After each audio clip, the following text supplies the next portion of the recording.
I was by myself and Oscar, and we don't have anyone around, and he wouldn't go with others, he wouldn't go and make new friends. He's a bit hesitant. So I said to them, like, you know, he's like that. He wouldn't talk to everybody. He will just sit and play with his cars and take hours and hours. He can sit by himself, and he doesn't actually get involved with new activities. I had discussion with the cat. Sometimes he struggled with routine, and it could be, and sometimes he was very stuck in routine where he just wanted the same thing, and then if something had changed, he didn't cope with that change. And then it was just, you know, when I'd seen interactions with other children, I could see he struggled to connect with the other child. And then when it came to language, I know he speaks a different language at home, but then I could see he was struggling with his peers to communicate. And at first, when I had to use Eippg, I was kind of like, oh, what is this?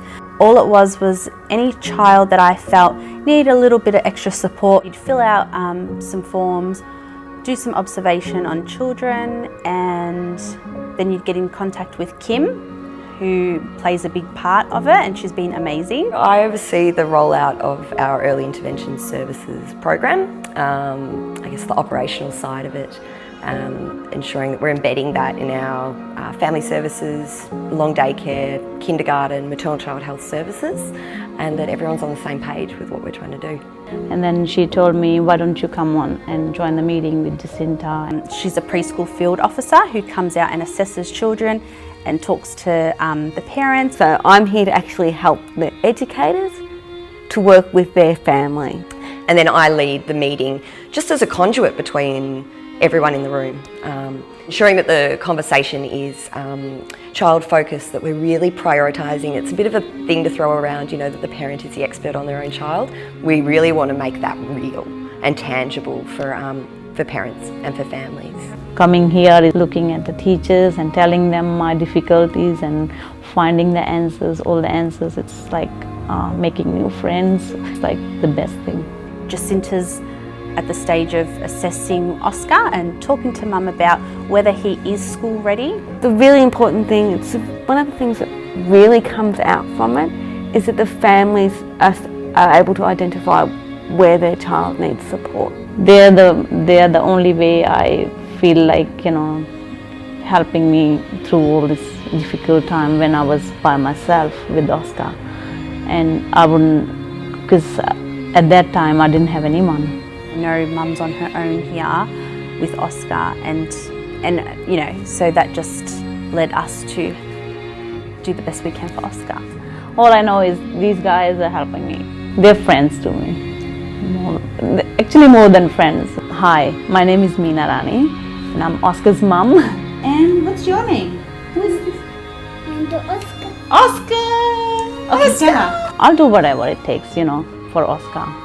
Cat might be the favourite then. She's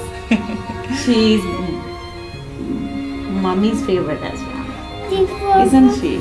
She's lovely. High five? Yeah. Okay. Thank you, Oscar. Okay. Oh, good boy.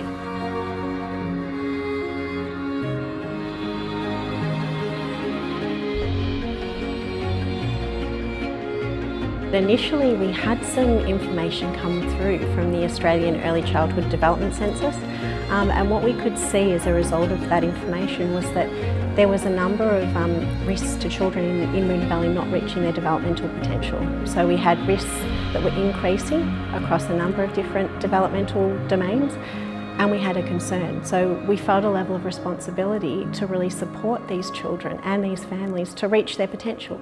And so as a group of professionals within Family and Children's, we all got together and we thought, we need to come up with a plan to address this. And that's what we did. We formed a group called the Eippg, Early Intervention and Prevention Partnership Group. I was really passionate about the fact that we didn't have any support network for those families that sort of fell in that low line level of children with emerging needs. Like, our staff wanted to know how to support children and families to get the best start. They were the children that I kept saying were going under the radar. It's those families that fall into that middle class where they've got those emerging needs that we're starting to identify. How can we support them? How can we help them And then there's those families that have high level child protection involvement, and those families that you can see that are moving towards things are escalating in their life, but there's no one to support them. You know, in Victoria, and it's not dissimilar in other states in Australia, but what we tend to do is throw dollars at services rather than systems. And Eippg really creates a system for all of our service providers, be they maternal and child health, be they early childhood, family services, allied health services, to work together in the best interests of children and families. So when they hear about a program that involves lots of early years services all getting together and supporting, like wrapping around one family, everybody wants this service. They want to get the program and just take it with them. So we identify, there may be an identification that a child isn't meeting one of the three core areas of development, so around their health, their education or their wellbeing outcomes.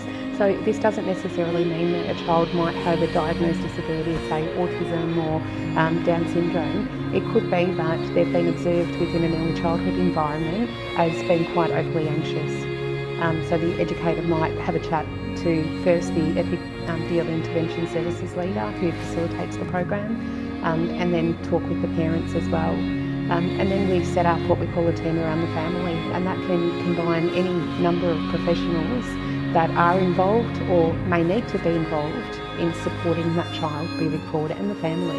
This is really about family-centred practice, and it's really about empowering families to be the experts in their child's life and to have the opportunity to be empowered, to know and feel that they can navigate through what is a really complex and often bureaucratic system. But in order to attract families to our services and to help them feel comfortable sharing their concerns with us about their child's development, we need to have people who make our services really friendly, people who are great listeners, people who can identify when families need to talk and who can take the information they've got and in a really positive, constructive way, seek the support they need to move things along and ensure that children have plans in place to help them reach their goals.